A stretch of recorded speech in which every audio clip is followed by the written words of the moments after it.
Phil, we're still waiting for Messi. Emergency podcast.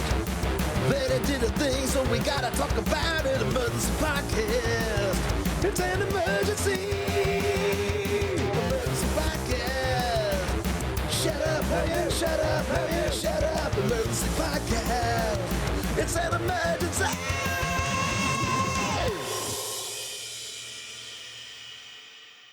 Hey, a hearty hello to you all, and welcome to Emergency Podcast, the Austin FC podcast, where we talk about all the Austin FC emergencies, all the MLS All-Star emergencies, Lionel Messi and Jordi Alba not showing up to the match, Lionel Messi getting roundly booed when his name is mentioned, just some highlights from a very, very busy week, which we have chronicled in part. We're going to chronicle some more. Moisés, how are you recovering here on this fine Saturday morning? I'm good. I was asked last night at the second team game, hey, are you recovered yet? And I went, that might take weeks. That could be an extensive rehabilitation process. The funny thing to me is, for all the talk of Messi and is Messi mad and is he upset and is this going to affect his contract renewal? I don't know that Messi and Alba missing the All-Star game was really that much of an emergency, because not only were we treated to the magic number, the greatest number in all of sport, 20,738, that indeed it was a sold-out match, even though I'm sure that there were definitely people who got those tickets thinking they were getting tickets to let their kid see Messi the one time that Messi would play, even despite his cancellation literal day of. The place was still full. Oh, yeah. It was full. It was rocking. It was a great time. It was a great game. The MLS All-Stars did not need him to beat the Liga MX All-Stars, and also the Liga MX All-Stars. They showed that they were capable of scoring a goal and having a lot of the stadium cheer for them. It was not just an MLS crowd. It was the night I think everybody could have hoped it would have been. Messi would have been nice, but who really cares? There were still some people with Messi jerseys in the audience. But I guess the real important thing, of course, from the Austin perspective, was Brad Stuver was there. Great week for him. Awesome in the skills challenge. Awesome in the actual All-Star game himself, getting the start, going about a half hour, getting some saves in there. And then, of course, surprise All-Star, Guilherme Biru, who was named.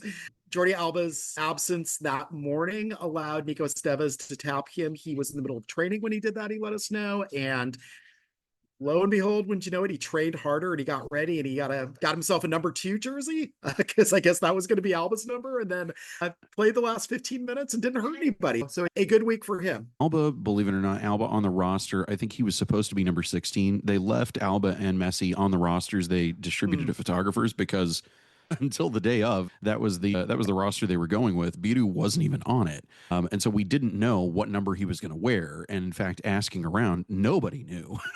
Nobody knew. It was, you know what? We're in production mode. We got a show to put on tonight. Tell you what, we'll know when the roster goes out, when the actual broadcast roster goes out. I think that 2 had not even been claimed. And maybe Alba had in advance picked 16, knowing he was never planning on actually showing up anyway. I don't know. The interesting things that I'm sure will be a topic of conversation in weeks to come, that I mentioned to you personally, selfishly, what I would hope is that Messi makes this a proper cause of his own and single-handedly forces a faster and more substantial change to roster rules and schedule congestion, fixture congestion in MLS than has been possible. MLS keeps kicking the can down the road on both of those things, saying, well, there's a collective bargaining agreement to renegotiate. We'll see if and when that actually happens, if it isn't mandated by contract negotiations that are literally ongoing. Of course, Messi and Alba suspended for a game. Not happy about that. Not happy being suspended against Supporter Shield current winners FC Cincinnati, and that's the way suspensions happen, guys. And the reasons given by Jorge Mas and Javier Mascherano of he's played I'm sorry, Don Garber mentioned this during the State of the League address, where he said he's played 9 matches in 30 days, and that's just what a hero of a man. What an Atlas holding the weight of the earth on his shoulders. Yeah. But then Denny Bouanga's played 8 matches in 30 days. Yeah. And he played just fine and played a good chunk of time. Yeah, and it actually got corrected to 9 matches in 35 games. And still, that's a lot of matches. But if I'd been called on at the Garber press conference, which I was not, I would have asked about that whole schedule congestion thing, the whole player safety thing. That's something that's been coming up. I'm sure that's going to come up in the next CBAs, thinking about roster expansion, thinking, again, sure, you have all those supplemental spots, but there's supplemental spots. You're limited in what you can do with those things. Are they going to expand out the senior rosters in time to allow for that schedule congestion? If you are going to have that many games, at least can you rotate some more players in? Can you do some things to alleviate the load on the players? Because next year, apparently there's still going to be Leagues Cup. There's going to be an All-Star game in Charlotte. There's going to be a World Cup. There's going to be a freaking World Cup in this place. It's going to be very, very busy. This is going to continue. And again, it's this mileage and these games are going to roll over from this year and already last year, sizable amount of games. That's going to come in this year. That's going to be a continuing thing. As we know, as Don Garber also said, heroic Gianni Infantino brought so much attention to the United States when it comes to soccer with Club World Cup, and there's all this stuff to be lauded. Sure, there's a lot of attention on the United States, but the one thing that I will say for Messi about the 9 games in 35 days thing is, in comparison to Denny Bouanga, he has more miles on his tires than Denny Bouanga does.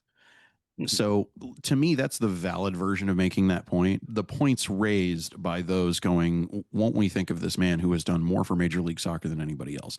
Well, more for Major League Soccer owners who are collecting a piece of the giant sponsorship bags that Soccer United Marketing are landing because of his presence, sure.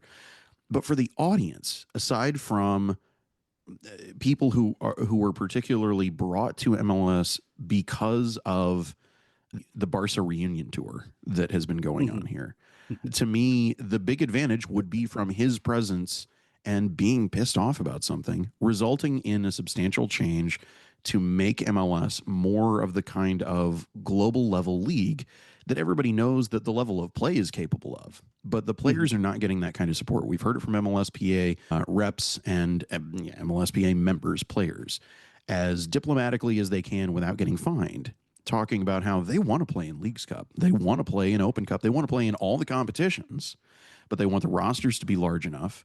They want the rosters to not have compliance rules built from 30 years ago baked into them.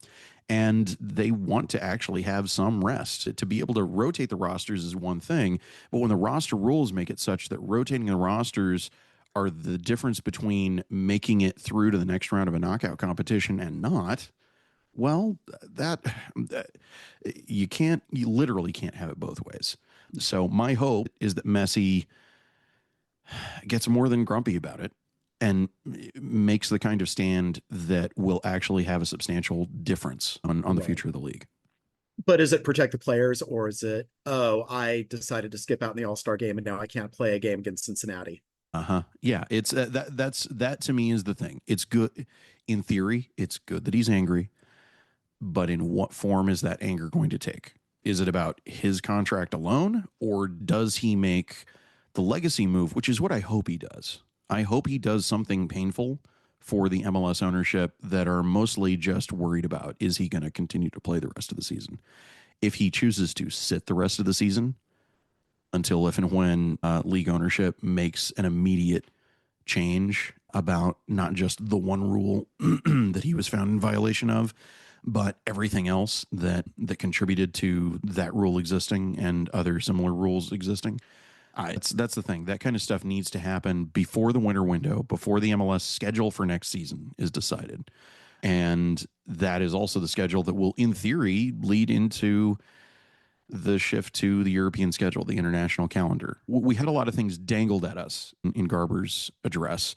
Yes, we did. But without much concrete in terms of promises as to expectations. It was, yes, they definitely want to adopt the international calendar, and it won't happen any sooner than after the 2026 World Cup. And it was never going to happen any sooner than after the 2026 World Cup. Oh, okay. Thanks. Even though it's a great opportunity to do that. Even though doing it simultaneous. Do a tournament the first half of 26, do the World Cup, have a 26-27 fall spring season.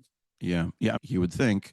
But then they keep having to find reasons to needlessly expand the playoff schedule for the sake of expanding it, for just man spreading all over the fall when it comes to additional match days. I don't know. Got to have that November international break, interrupting things. You got to have the longest, most drawn out playoff series possible so that you can I lose possibly want playoff games on my birthday. Yeah, there were things dangled about that. The most curious thing, though, is his beating the drum of MLS 3.0. Phil, correct me if I'm wrong. Wasn't MLS 3.0 like 10 years ago? I think so, yeah. I think Austin coming into the league was part of MLS 3.0. Yeah, so this is MLS 3.0, 2.0 again for the very first time. But he needed to look over his notes, I think, before that address, because there were a couple of things. The mention of the president of the United States struck a lot of people in the room as very odd. I saw a physical reaction of everybody in front of us in the press conference room. Didn't name him, but just naming that the president of the United States was in part responsible for a huge growth of interest in soccer in the United States, which I think is hilariously wrong, factually, objectively, demonstrably wrong. Even though his son was part of the DC United Academy for a time. Should we talk about the DC United game tonight, Phil? What do we got DC United? I did want to talk about the most important player in the league right now, which is not Lionel Messi, but we'll get to him in a second. But yeah, just briefly, and again, we are recording on fumes. I am at a beach house in Corpus Christi right now. It's going to be a little tighter episode than usual.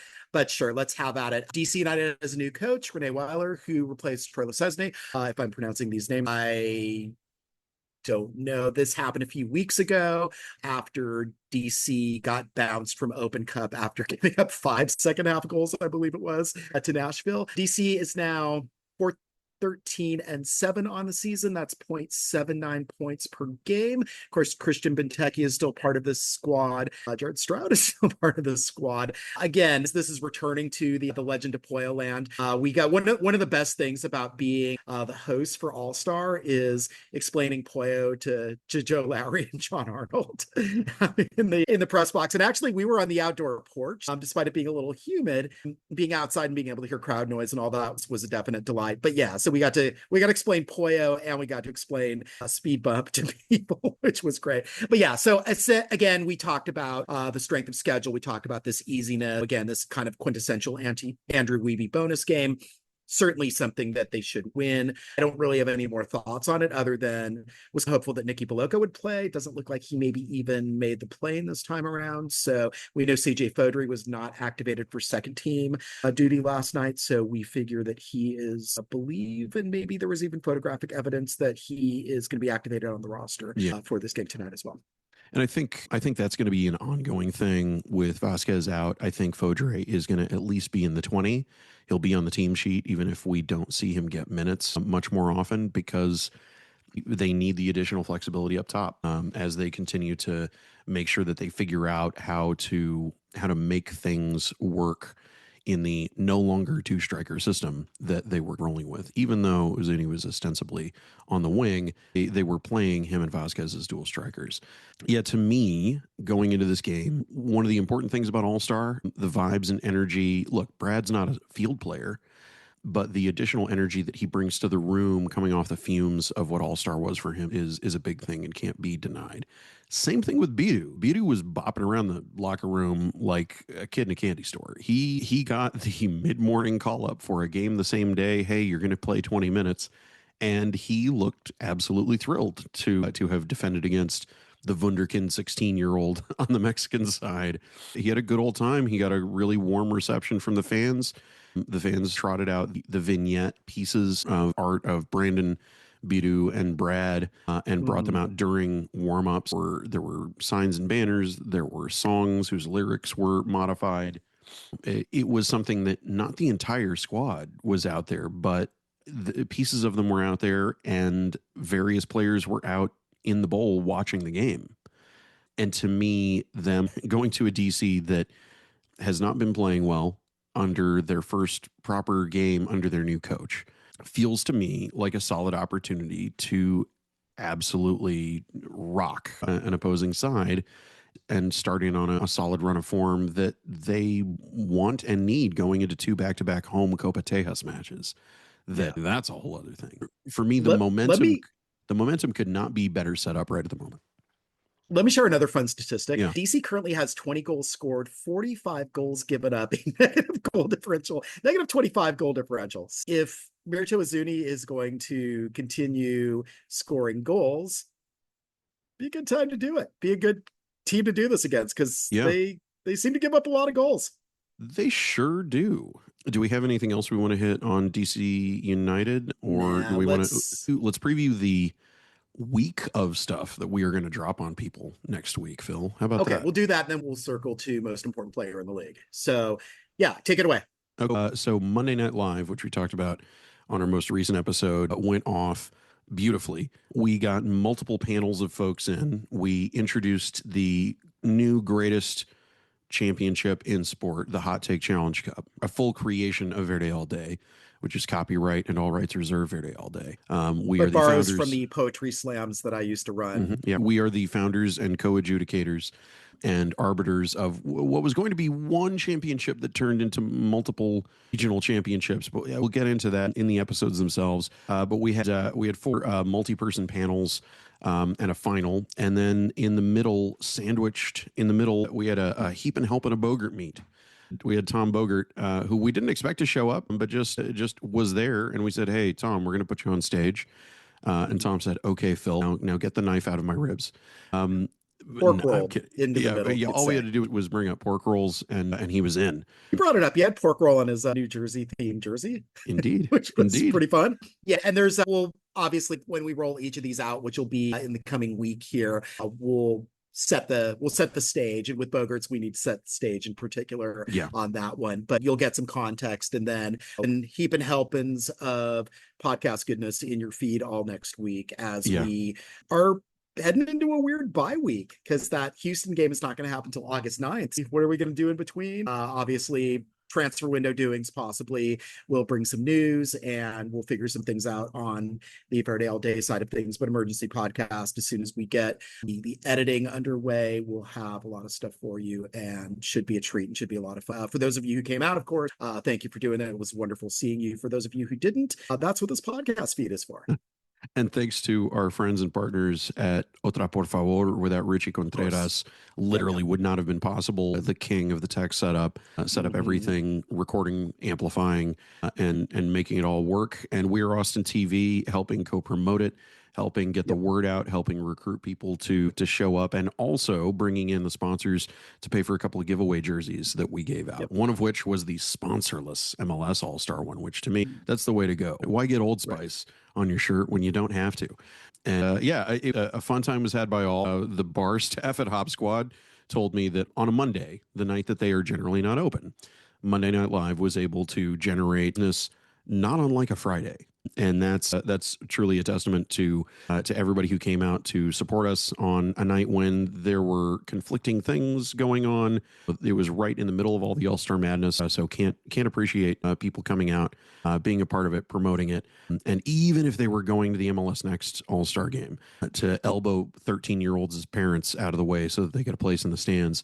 The people stopped by for the time that they could during a busy week. Can't appreciate that enough. Yes. Okay. And so now with that heralded, and again, thanks again to everybody who was part of that, who helped make that happen. It was wonderful. Was really glad to do it. Let's talk about the most important player in MLS today, who is, of course, Mateja Đorđević, who is the new U22 initiative player that Austin picked up. We learned about that actually through Bogart on Monday Night Live. It had been kicking around, and he said, this is probably going to happen, which is Bogart speak for, yes, I have seen the contract. It is going to happen. It just needs to get processed through. Signed through 2028, the 2029 option. U22 initiative player, of course, that is the second next to Nico Dubrsarski. So, of course, if our dream of Kervin Tuti Andrade coming in as a fun attacking midfielder, there is still a third U22 initiative spot. Of course, there's not a senior roster spot. There's not an international roster spot. Those are things, as you saw the Verde All Day article that I did on that yesterday, still some things that needed to be sorted out. So there could be some players going out. I'm suspecting maybe Hunter Obrian is not long for this team, but we shall see. But Mhm. we looked at some charts, some limited data for Đorđević, but Serbian Superliga is covered by our friends at FB Ref, not our personal friends, but we like what they do.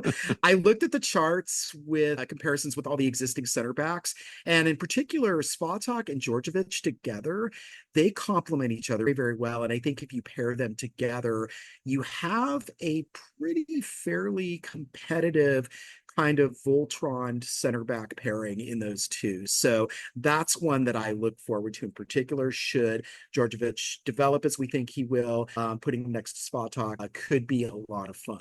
Just kind of initial thoughts on this one. Right there in line with that. I think he complements Svatak really well. I think looking at the center back position, it's something that I don't see the club renewing Julio Cascante's contract at the end of the season. Sure. They're already down a center back, Leo Väisänen being gone for a while now. I think that we are seeing what we can expect from the future of Rodo, building positions and having a base of power there and making sure that they are never as short as they were again. Never ever, where they're having to call up second team players in multiple positions, not because they are vastly overperforming playing on the second team, but because they are literally that thin and have no option other than to break glass on a weekly basis.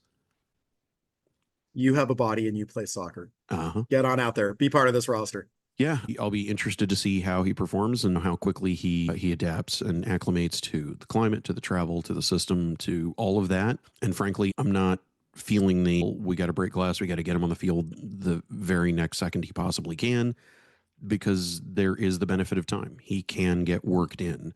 And in the event of somebody unexpectedly going out injured, he's a player of the quality that I feel like having to put him on, I'm not that worried about him still working on and adapting into the system before he's ready. Because at the same time, Riley Thomas has a first team contract, and they can call him up and drop him right in. Right. Yeah, I'm so glad that we're past the time of thinking of the only option is breaking this very second team shaped box of glass. Yeah. And judging from the intro video that Austin FC posted, not only is Đorđević still in Serbia, but he is apparently behind the Iron Curtain in 1972, given the drabness of that video.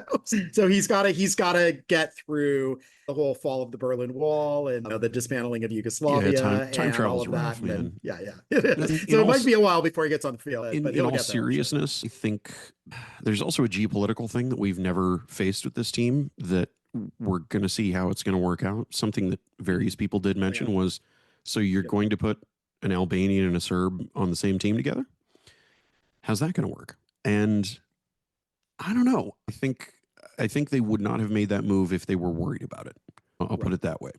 Maybe not on a European team would it have worked, but guys coming to a U.S. team and figuring out a way to work together, even the Albanian throws up the double eagle all the time. I don't think they would have made this move if they had not gotten some assurances from both of them that this was going to be cool. Yeah. Well, he throws up the Albanian eagle all the time, except when he scores on a Serbian goalkeeper. That's true. With whom there's already some contention, right? So, yeah, I don't know. I think, on paper, at least, Đorđević is going to fit in really nicely. Got anything else, Phil? Because I've got our one last surprise that I recorded last night at the second team game. Oh, beautiful. Okay. We'll listen to that. I have nothing else. I have to get the family to the beach pretty soon. I have to edit here too and all that. To the beach, man. And of course, we have so much content, so we're going to keep this one short. But yes, give us your surprise. Last night, I dropped by the second team game, watched them beat Dynamo Dos 2-0 after subbing on a 14-year-old for their number 10, who had been yellow carded early in the game and who was not doing a whole lot for them. So at a certain point, they said, fine, give the 14-year-old academy player his professional debut. What does it matter at this point? But after the game, I didn't want to talk to the coach about the win. I didn't want to talk to the goal scorers. I wanted to talk to both of his goalkeepers, Marcus Alstrup and Charlie Farrar, about being brought over during All-Star practice for the All-Stars to shoot on. Having All-Stars do shooting practice on you as an MLS Next Pro goalkeeper. Look, Maxime Crépeau has been an MLS Next Pro goalkeeper. People should not besmirch the notion of these guys as substandard goalkeepers because they're getting shot on by first-team players all the time. We just don't see it because it happens in practice. So I talked to both Marcus and Charlie about getting shot on by the All-Stars, what the experience was like, did they enjoy it, that kind of thing. And then talk to Brett about them getting the call over to just casually take some shots from Chucky Lozano and Denny Bouanga and all the guys. So a learning experience, I take it. Exactly. And a nice little additional note, a recent change in personnel for Austin FC. Their goalkeeping coach left for another team, and former second team goalkeeping coach and then assistant first team goalkeeping coach Cameron Sauro got the boost up to the full first team goalkeeping coach job. And so I got to talk to Brett about Cameron, somebody who he has history with. You know, they crossed paths at one of their previous clubs and they're good pals. A little bit of all-star afterwash and also insight into this new goalkeeping coach that the first team's got. All right. Good deal. Transition. So, Marcus, one of the surprises for me during All-Star media availability the other morning was suddenly I saw you and Charlie trotting out to goalkeep against the All-Stars. What was that experience like? How much notice did they give you? Did they just pull you from training and go, hey, we're going to have some of the best attackers in the hemisphere shoot against you? What was that whole thing like? We knew, like, before we went in there, but the thing was just, like, we wanted that one. We just came straight from watching it from the outside and just straight into a shooting drill. So the first couple of balls was like went a little faster than expected, but after that it was experience.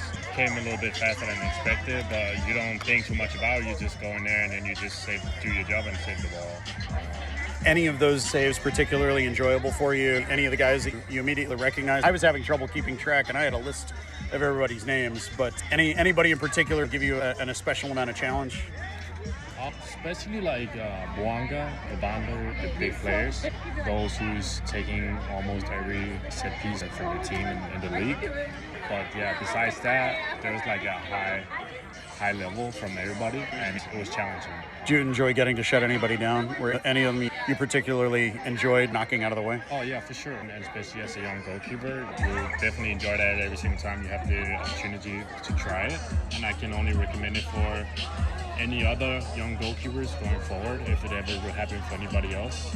So yeah. Thanks, man. Good to see you again. Yeah, perfect. As always. How much notice did they give you that suddenly they were going to have the top shooters in the league shooting directly at you? Were you warm? Were you coming from training? Take us back to the other morning. Yeah, so we've just been training that morning, and Cam told us that morning that there's a chance if the All-Star keepers weren't going to be up for it, because obviously looking after themselves and stuff. So yeah. There's always that chance there. So we finished training, and Cam told us just keep warm and be ready, basically. And we were sat there, and he called us over, and we knew we were straight into the fire. So I was just off to your right. So first of all, thank you for saving my life multiple times by doing your job well. Any of those in particular that you saw, Chucky Lozano, you saw those guys get up to the line that were either particularly intimidating, particularly validating, people who you were able to deny, that kind of thing? What was the actual doing it like for you? Yeah, no, I feel like at this stage in my career, it'd be a little bit worrying, me being a little bit intimidated, but it's a good challenge and I want to make as many saves as possible. I'm sure they want to score as many goals as possible, but yeah, there's being intimidated and then there's being a little bit nervous with all them people watching you train, and if you make a mistake, there's all them people there. No, it was fun. Did you have a fave save? Did you have a favorite save from those? Yeah. Having Chucky shooting on you that much. Yeah, definitely. I think I made a one-handed top corner save, which I enjoyed quite well. So yeah, the one-handed top corner. Anybody in particular who walked up who made you go, oh yeah, that's right, this guy's here? Sam Surridge. Yeah. Oh, he was just cutting it across me every time. I couldn't do anything about it. Yeah, it was ridiculous. I knew exactly where he was going, and there was no chance of me getting down. And how do those work out for you? Do you still think about those days later? Oh yeah. I think about everything, every little detail here, every little detail I do in the game, every little detail I do in training. I go back and I'm an overthinker. I want to ask questions, and that's how I learn. And based upon what you're saying, not as a regret, but more as a working out additional pathways of how you get to the impossible place that you need to be. Yeah, definitely. And I'll try to go over film as much as possible, not just from games, from training as well. And I want to make that step up. So yeah.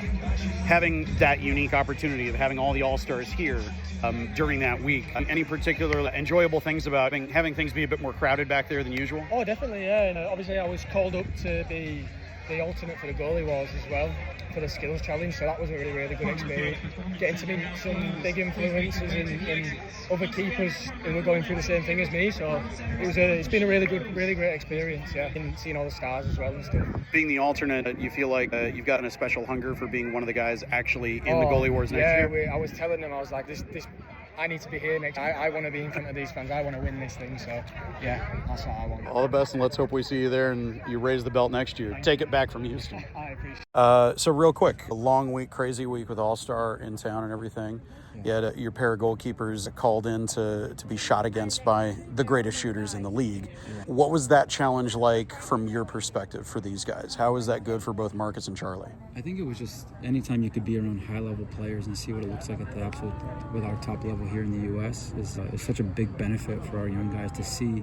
Even when we're at the training, some of the guys were staying around and they started with the rondos, and the quality in the rondo was ridiculous, and you could just see the technical quality, the first touch, the composure, the level of aggression during the pressure, even considering it was like their second day of training before they're about to play the All-Star game after they've been a busy season. So having those guys as like role models and they can see it, I think that's the best form of inspiration and motivation to keep these guys going. Were you able to watch when they were getting shot on? Any particularly good saves that stuck out to you? No, I didn't see it, but anytime these guys go with the first team, all the reports I always get is, in finishing at the end, they were saving balls left and right, even when they train with our first team. There's a great competition between both of them. We've been, obviously Charlie's played the last run of games, but Marcus is right there, and it's a strong competition. Yeah, I saw some pretty impressive stuff against Denny Bawanga, of all people, and sure. I look forward to seeing Marcus back starting when he gets there. Just talking in general about All-Star and sharing the space, having all those guys also in the building getting in your way. Yeah. You talked a little bit about the osmosis effect. Yeah. Of them just being around. What are some of the focus mentality things that you saw come out of that for some of your young players that are aspiring to those heights? Yeah, even just when they walk by, you could see like their face of almost like awe of they see these guys at the highest level, and to see it up close and personal was a great thing. And even in the All-Star game, where my seats were in particular, I was on almost behind the goal where Liga MX's All-Stars were defending. So I was watching Sergio Ramos the whole time. And seeing how, obviously later in his career, to see how he's controlling the defensive line and communicating to his teammates that maybe he just met at that moment. And he literally got there that day. It was unbelievable. And you could see the highest of levels from that. And even from myself as a coach, I'm learning, watching these guys at the highest level, thinking these are the little details that make him so good. There was one wide free kick, I'll never forget, early on in the game. And MLS All-Stars tried setting a pick on Sergio Ramos. And he kind of battles through it, and then immediately he's on the referee to gain awareness about what they were doing, or what we were doing with the MLS All-Stars. And that's just the game inside the game, that when you play at the highest levels in those matches, that it comes like second nature. And those are some great learning moments for everyone, including myself. You guys had to be out of town against Real Monarchs for the first couple of days of all the festivities. But what, aside from what you were just saying about being at the game, what other parts of Austin hosting All-Star did you get to enjoy? Did you get to further develop you as a coach and just absorb? Yeah, I came to the MLS Next All-Star game. I was able to see some of that. We just got back earlier that day from Salt Lake, so I was obviously pretty tired, but came out and I was able to catch the first half, and to see some of the young talent on display was great. Obviously our guys with Christian and Nico was great for them, and obviously our guys, between Jason and the athletic trainer and Connor, they were running the show, which was cool to watch. And there were so many people here. It's a great stage for the young guys. I didn't go to the skills challenge. I watched it on TV. It was a late night, and we had an early morning, so I needed to get some rest. But watching on TV, it looked like so much fun, and the quality of the crossing and finishing, the run that they went on, and you see the different type of actions was unbelievable. So it was a lot of fun. One last thing for you. Our mutual buddy Cam Sauer got a new job. What has it been like watching his career as he was your goalkeeping coach, and now he's the first team's goalkeeping coach? I have goosebumps because I think the world of Cam. He joined us going into the 2024 season. We had worked previously together at the Inter Miami. He was in the academy when I was with the first team. And honestly, we didn't know each other all that well because it was COVID year, so we couldn't actually interact a ton. But I remember just always going out to the field, setting up, and there was always a guy on one of the farther fields. Miami has 6 fields, so there's a lot of moving parts on there. But Man, the level of intensity and enjoyment that he brought to the position of the goalkeeping coach, you could just see it all over his bones. And then we had the opportunity to bring him in when Jason got promoted, and to see him grow from a set piece perspective with his interactions with the players is amazing. It's part of the space. We're here to develop players, but at the same time, I view it from the experiences that I've had. I'm still growing and learning a ton, and I still have a whole way I need to keep growing and improving. But a big part of my role, I believe, is to help our staff grow and develop as well with the experiences that I've had. And seeing that, I certainly miss him dearly, but he's the best, and he's amazing. And you're still in the same building. Yeah, exactly. Long week, late night. All right, so I think that's going to do it. I hope somebody brings Pollo to Audi Field tonight. I don't know if that's been arranged, but My again, understanding is that it has, and he has been cleared good. to land. Okay. All right. Have a good week. And again, just keep a watch on your feeds for all the Monday Night Live stuff that's going to come down the pike. This is the best thing I've heard in the history of the 8 years I've been on this planet.